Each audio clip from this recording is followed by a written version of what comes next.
প্রতিদিনই বদলে যাচ্ছে মধ্যপ্রাচ্যের শক্তির ভারসাম্য। যুদ্ধের ঢাকঢোল যখন পুরোপুরি বেজে উঠল, ঠিক তখনই ইরানও নিজের অস্ত্রভাণ্ডার খুলে দেখালো বিশ্ববাসীকে। ইরানের সামরিক শক্তির প্রধান স্তম্ভ তার বিশাল ও বৈচিত্র্যময় ক্ষেপণাস্ত্র ভাণ্ডার। এই ভাণ্ডার শুধু সংখ্যায় বড় নয়, প্রযুক্তিগত দিক থেকেও ক্রমশ পরিণত ও মারাত্মক হয়ে উঠছে।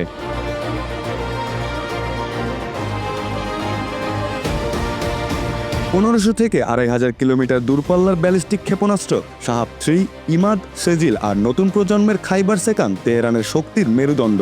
বিশ্লেষকদের মতে এই সক্ষমতা ইসরায়েল থেকে শুরু করে উপসাগরীয় অঞ্চলের মার্কিন ঘাঁটিগুলো পর্যন্ত পৌঁছাতে সক্ষম।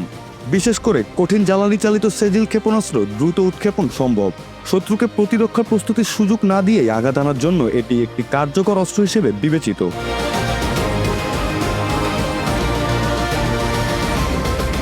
স্বল্প পাল্লার ফাতেহ সিরিজও কম ভয়ঙ্কর নয়। প্রায় নির্ভুল নিশানার জন্য পরিচিত এই সিরিজের জুলফিকার ও কিয়াম-1 ক্ষেপণাস্ত্র 2020 সালে ইরাকের আইন আল আসাদ ঘাঁটিতে ব্যবহৃত হয়েছিল। সেই হামলা ছিল সরাসরি হুঁশিয়ারি, ইরান চাইলে নির্দিষ্ট সামরিক স্থাপনাকে লক্ষ্য করে আঘাত হানতে পারে। বিশ্লেষকদের ধারণা, তেহরান তাদের ক্ষেপণাস্ত্র প্রযুক্তিকে এমনভাবে সাজিয়েছে যাতে আকাশ প্রতিরক্ষা ব্যবস্থাকে ফাঁকি দিয়ে একযোগে শত শত মিসাইল ছোড়া যায়। এই স্যাচুরেশন স্ট্র্যাটেজি যে কোনো উন্নত প্রতিরক্ষা ব্যবস্থাকেও চাপে ফেলতে পারে। তবে ইরানের শক্তি কেবল ব্যালিস্টিক মিসাইলেই সীমাবদ্ধ নয়, তাদের ক্রুজ মিসাইল কর্মসূচিও সমান গুরুত্ব বহন করে। এছাড়া সুমার ও পাবে ধরনের ক্রুজ মিসাইল রাডার এরিয়াও লক্ষ্যবস্তুতে পৌঁছাতে পারে। কম উচ্চতায় দীর্ঘ পথ পাড়ি দেওয়ার ক্ষমতা এসব অস্ত্রকে করে তোলে আরও জটিল ও বিপজ্জনক। এর সঙ্গে যুক্ত হয়েছে কামিকাজি ড্রোন, স্বল্প মূল্যে উৎপাদনযোগ্য কিন্তু ঝাঁকে ঝাঁকে উৎক্ষেপণ করলে অত্যাধুনিক প্রতিরক্ষা ব্যবস্থাকেও বিপাকে ফেলে দেয়। গুরুত্বপূর্ণ বন্দর, জ্বালানি অবকাঠামো কিংবা সামরিক স্থাপনা সবই হয়ে উঠতে পারে লক্ষ্যবস্তু। ড্রোন ও মিসাইলের সমন্বিত ব্যবহার যুদ্ধে নতুন কৌশলের ইঙ্গিত দিচ্ছে।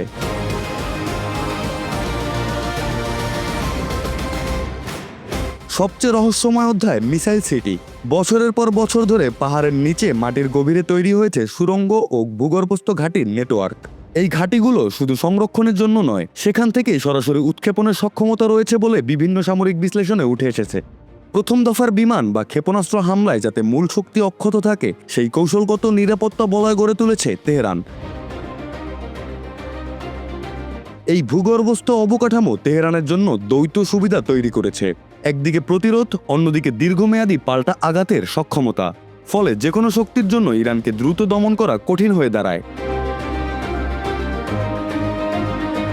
মধ্যপ্রাচ্যের নিরাপত্তা সমীকরণে তাই ইরানের ক্ষেপণাস্ত্র ভাণ্ডার কেবল সামরিক অস্ত্র নয়, রাজনৈতিক প্রভাবেরও বড় হাতিয়ার। আলোচনার টেবিলে হোক কিংবা যুদ্ধের ময়দানে, এই শক্তি তেহরানের অবস্থানকে শক্ত করে রাখে।